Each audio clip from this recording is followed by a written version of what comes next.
Hey folks, it's Nick Granville. Welcome to my YouTube channel. If you're new here, I'm a Wellington, New Zealand-based guitar player. I've played all around the world. I've played with all kinds of people.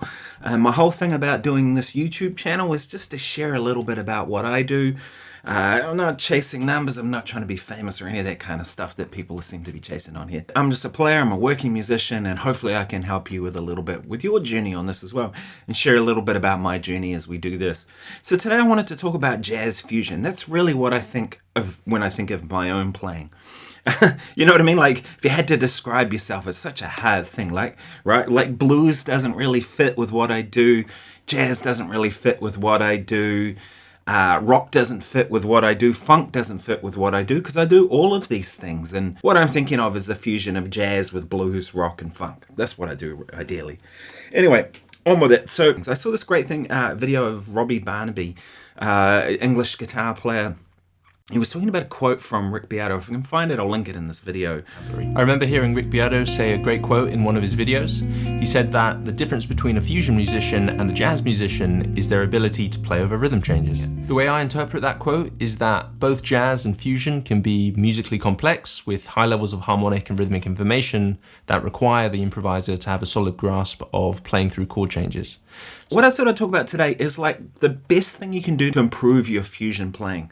So often I hear people playing, and this is what their fusion playing sounds like. They're playing over a blues progression, for example, or I'll use that as an example, but they'll play something like, they'll go,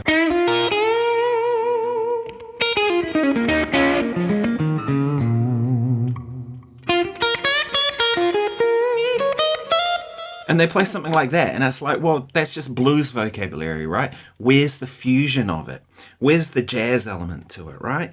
And I think that's kind of the thing. So what is it that makes something more jazz than other things? Well, one of the big things is playing chord changes, right? So often I hear fusion players playing, and they're really more rock players.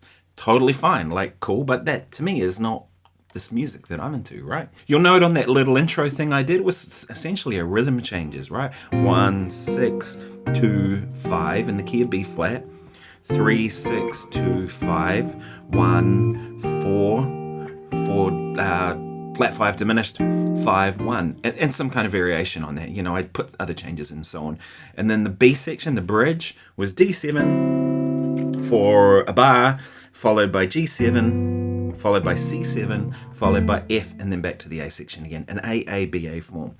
But one thing I was very deliberate about is to not just play like major scale. Like sometimes people will go 1, 6, 2, 5, and they'll just play B flat major over all of that.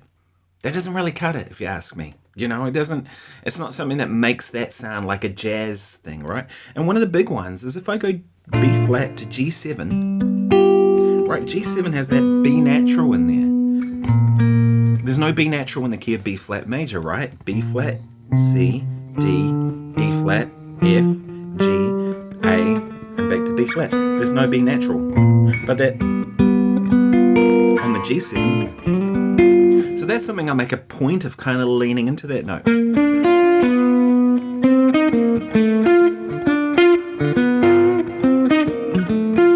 So one thing I'm looking for is like, what are the notes that kind of speak the various chords at their different points, right? Another one could be that diminished chord. All right, 1, 6, 2, 5, 1, 6, 2, 5. However you want to get to the 4 chord, you might go 2, 5, 1 into the 4.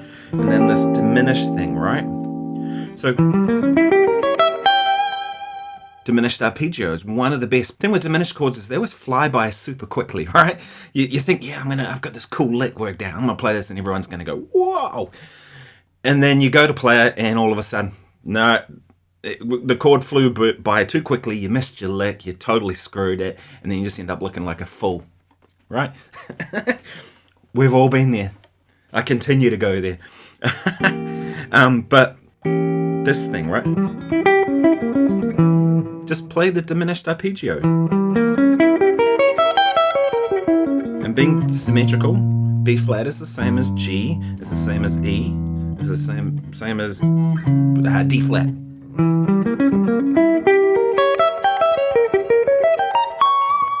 Those are all the same thing, right? So make it easy on yourself, right? And then the F7 chord.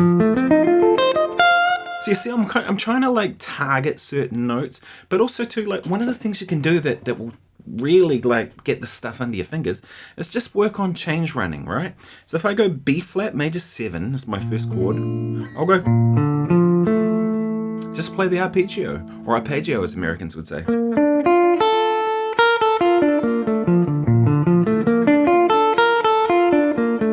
I actually have an arpeggio that I prefer to use, and it looks like this. It goes major 7 on the bottom, and then put the 9, right? 1, 3, 5, 7, 9 of the key, and then jump back down to the root. 1, 3, 5, 7, 9. That's really useful.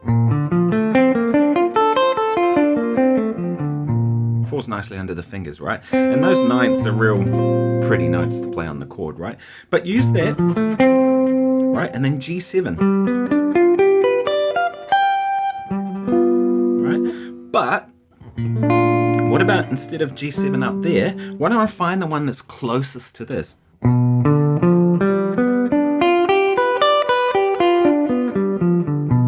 Right? So then now, and you guessed it, C minor,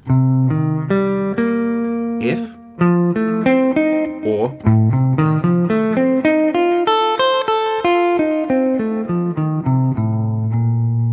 and I'm looking for ways to connect those, right?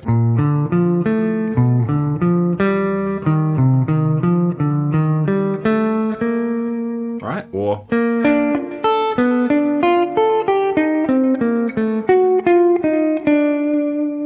you see, like, by connecting them, it's a more musical way, right? And that's kind of voice leading and all that sort of stuff put together. But the point I'm trying to make is that I'm using those arpeggios to spell chords. But I'll do that with all the particular chord changes. When I get to the B section of that rhythm changes, funky rhythm changes I was playing,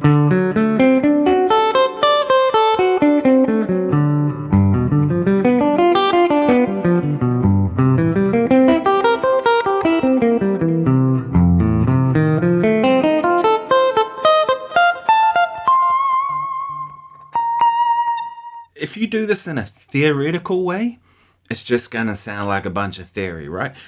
Always try and make music with stuff.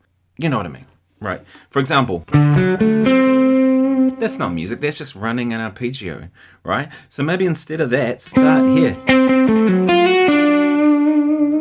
That to me feels more like a phrase than just an arpeggio, right?